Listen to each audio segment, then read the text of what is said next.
नमस्कार मेरे प्यारे भाइयों और बहनों, आप सबका क्या हाल है। आइए आज हम चंद्रमा के बारे में बात करेंगे। पर इससे पहले मेरा पिछला वीडियो जो सूर्य देवता के बारे में था, उसके ऊपर आप लोगों के बहुत अच्छे कमेंट्स आए और काफ़ी मेरे को व्हाट्सएप के ऊपर भी लोगों ने कॉन्ग्रेचुलेशंस भेजे, तो उसके लिए मैं आपका बहुत आभारी हूँ। कृपया हमारा प्रोत्साहन ऐसे ही बढ़ाते रहिए। अब पहले हम समझते हैं कि चंद्रमा क्या है। चंद्रमा एक फीमेल प्लैनेट है, एक स्त्री कारक प्लैनेट है। चंद्रमा देखने में सुंदर है, इनका आकार गोल है और ये सफ़ेद रंग के हैं। चंद्रमा हमारे दिमाग को, हमारे माइंड को रिप्रेजेंट करते हैं और चंद्रमा हमारी माता को रिप्रेजेंट करते हैं। जैसे एक माता अपने बच्चे का पालन पोषण करती है और बच्चे को दूध पिलाती है, उसी तरह से चंद्रमा जो है दूध और दूध से बनी सारी वस्तुओं को रिप्रेजेंट करते हैं, सिवाय दही के। दही शुक्र देवता दही के कारक है। जिस तरह माता अपने बच्चे का पालन पोषण करती है, उसकी नर्चरिंग नेचर होती है, उसी तरह से चंद्रमा वाले व्यक्तित्व वाले आदमी की भी नेचर एक नर्चरिंग नेचर, एक पालन पोषण करने वाली नेचर होती है। चंद्रमा समुद्र से बनी चीज़ों को रिप्रेजेंट करते हैं। सीज और ओशन से निकले हुए मोती, नमक, सीप, कॉन्च, शेल्स, ये सब आइटम चंद्रमा देवता रिप्रेजेंट करते हैं।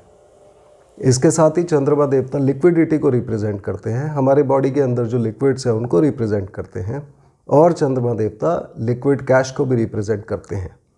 यहाँ पर एक चंद्रमा देवता के बारे में एक बहुत ही इंटरेस्टिंग माइथोलॉजिकल स्टोरी है। चंद्रमा देवता की शादी राजा दक्ष की 27 पुत्रियों के साथ हुई थी। तो चंद्रमा देवता की जब शादी हुई तो राजा दक्ष ने उनको बोला कि आप मेरी सब बेटियों को बराबर का सम्मान देंगे, बराबर का टाइम देंगे उनको। मगर चंद्रमा देवता ने शुरुआत में ये नहीं किया, तो राजा दक्ष ने उनको श्राप दिया कि आपकी ताकत कम होती जाएगी। यह सुनने के बाद चंद्रमा देवता इस श्राप के मिलने के बाद शिव जी की शरण में गए, जहाँ पर शिव जी ने उनको बोला कि हम आपको बचा लेंगे, और शिव जी ने उनको बचने का वरदान दिया। मगर श्राप की वजह से उनकी पावर कम होती गई और शिव जी के वरदान की वजह से चंद्रमा देवता की पावर फिर बढ़ने लगी। तो अब हम जो देखते हैं कि चंद्रमा जो है वह अपनी 27 पत्नियों के साथ रोज़ एक दिन रहते हैं। तो चंद्रमा का जो महीना है वो 27 दिन का है और इन 27 दिनों में चंद्रमा की पावर कम होती जाती है और आधे दिन कम होने के बाद आधे दिन फिर बढ़ने लगती है। इस स्टोरी की एक बहुत बड़ी इंपॉर्टेंस है कि चंद्रमा देवता हमारी लाइफ में उतार चढ़ाव, अप्स एंड डाउन्स, इसके कारक माने जाते हैं। जिस तरह से वो माइथोलॉजिकल स्टोरी के हिसाब से उनकी पावर कम होती जाती है कुछ दिन और फिर कुछ दिन वो बढ़ती जाती है। आइए अब देखते हैं कि चंद्रमा कुंडली के 12 भावों में क्या असर देंगे। अगर चंद्रमा कुंडली के पहले भाव में हो, वहाँ पर आदमी देखने में सुंदर होगा, उसका चेहरा चौड़ा होगा, गोल होगा और वो गोरे रंग का होगा। मगर यहाँ पर चंद्रमा जो हैं आदमी की सेहत में कुछ ना कुछ उतार चढ़ाव लाते रहेंगे, उसको कोल्ड कफ की प्रॉब्लम रहेगी। चंद्रमा जब दूसरे घर में जाते हैं, जो कि हमारा धन, कुटुंब, वाणी, इन 3 चीज़ों के कारक हैं, तो वहाँ पर चंद्रमा जो है आदमी के धन में अपनी नेचर के हिसाब से उतार चढ़ाव ले आते हैं। आदमी की वाणी बोलने में बहुत मीठी होती है। और दूसरे घर में एक इंटरेस्टिंग बात है कि यदि चंद्रमा वहाँ पर हो तो हो सकता है कि आदमी को नमकीन खाना खाने का बहुत शौक़ हो।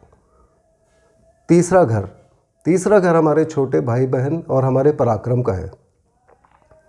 चंद्रमा चूँकि एक फीमेल प्लैनेट है, तो तीसरे घर में यह आदमी की छोटी बहन होने का योग बनाते हैं। इसके साथ ही पराक्रम की स्थिति जो आदमी की होती है उसमें उतार चढ़ाव होता रहता है। चौथा घर हमारी माता का घर है, हमारे मकान का, हमारी पॉपुलैरिटी का, इस सब का घर है। तो चौथे घर में जब चंद्रमा होते हैं तो वे माता के साथ संबंधों को प्रभावित करते हैं। यदि चंद्रमा अच्छी स्थिति में हो तो माता के साथ बहुत अच्छा संबंध होता है, आदमी को माता का पूरा सपोर्ट मिलता है, वो समाज में पॉपुलर होता है और उसको गवर्नमेंट की तरफ से फेवर्स मिल सकते हैं।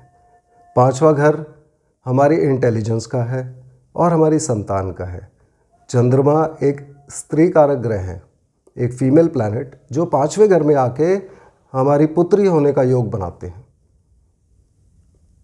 यही चंद्रमा आदमी की इंटेलिजेंस को बढ़ा देते हैं, मगर उसकी पढ़ाई लिखाई में उतार चढ़ाव आता है, यानी कि कभी वो बच्चा पढ़ेगा और कभी नहीं पढ़ेगा। छठा घर हमारा रोग ऋण शत्रु इन सब का है। छठे घर में चंद्रमा आदमी को cough and cold related issues दे देते हैं।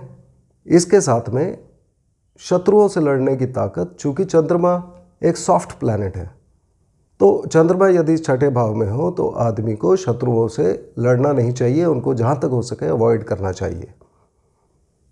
7वां घर हमारी पत्नी, हमारी लीगल पार्टनरशिप का घर है। 7वें घर में चंद्रमा पत्नी को चंद्रमा की तरह सुंदर या फिर पति को चंद्रमा की तरह सुंदर बना देते हैं, मगर इसमें जो स्पाउस होता है उसकी नेचर चंद्रमा की वैक्सिंग एंड वेनिंग नेचर की तरह उसकी स्पाउस की नेचर में भी अप्स एंड डाउन्स आते रहते हैं, और इसकी वजह से वहाँ पर एक एक्स्ट्रा मैरिटल अफेयर इसका भी चांस हो सकता है। 8वां घर अगेन जो हमारे साथ अचानक कुछ होने का, हमारी लंबी बीमारियों का और हमारी आयु का घर है। यहाँ पर जब चंद्रमा होते हैं तो आदमी को कफ कोल्ड रिलेटेड प्रॉब्लम दे सकते हैं। इसके साथ में 8वें घर में जब चंद्रमा हो तो आदमी के माइंड को भी अफेक्ट करते हैं, यानी कि आदमी को साइकोलॉजिकल इश्यूज हो सकते हैं। 9वां घर हमारे पिता का, हमारे धर्म का, हमारी लंबी यात्राओं का है। चंद्रमा यदि 9वें घर में हो तो आदमी की धार्मिक प्रवृत्ति होगी, उसे लंबी यात्रा करने का चांस मिलेगा। और चंद्रमा चूँकि सीज, समुद्र, ओशंस इनको रिप्रेजेंट करते हैं, तो वह लंबी यात्रा ओवरसीज होने की हो सकती है, यानी कि आदमी फॉरेन कंट्रीज़ में जा सकता है। यहाँ पर आप याद रखिए कि ओवरसीज से हमारा मतलब है कि यदि आप इंडिया से श्रीलंका जा रहे हैं तो हम समुद्र पार करके जा रहे हैं, तो वह एक ओवरसीज ट्रैवल हुआ। 10वां घर हमारे कर्म का है, हमारे जॉब का है, हमारे बिजनेस का है, जो भी हम काम करते हैं। चंद्रमा यदि 10वें घर में हो तो आदमी को गवर्नमेंट से रिलेटेड काम या चंद्रमा से रिलेटेड काम में फ़ायदा होता है, या वो वह काम करता है। अगर वो बिज़नेस में है तो वो गवर्नमेंट कॉन्ट्रैक्ट्स ले सकता है, या चंद्रमा से रिलेटेड चीज़ें जैसे कि नमक, दूध, दूध के बने प्रोडक्ट्स या घोड़ों का काम, इन सब का कर सकता है।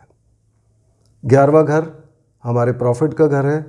यहाँ पर चंद्रमा बैठे हों तो आदमी को डेफिनेटली प्रॉफिट्स मिलते हैं, मगर प्रॉफिट में अप एंड डाउन होता रहता है, और ये प्रॉफिट गवर्नमेंट की तरफ से होने का चांस होता है।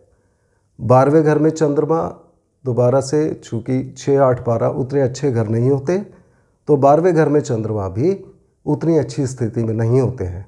यहाँ पर चंद्रमा बैठे हैं तो आदमी की नींद खराब करते हैं। ज़्यादातर आप पाएंगे कि जिनके चंद्रमा 12वें घर में होंगे उनको रात को सोने में प्रॉब्लम होगी, उनका स्लीप पैटर्न डिस्टर्ब्ड होगा।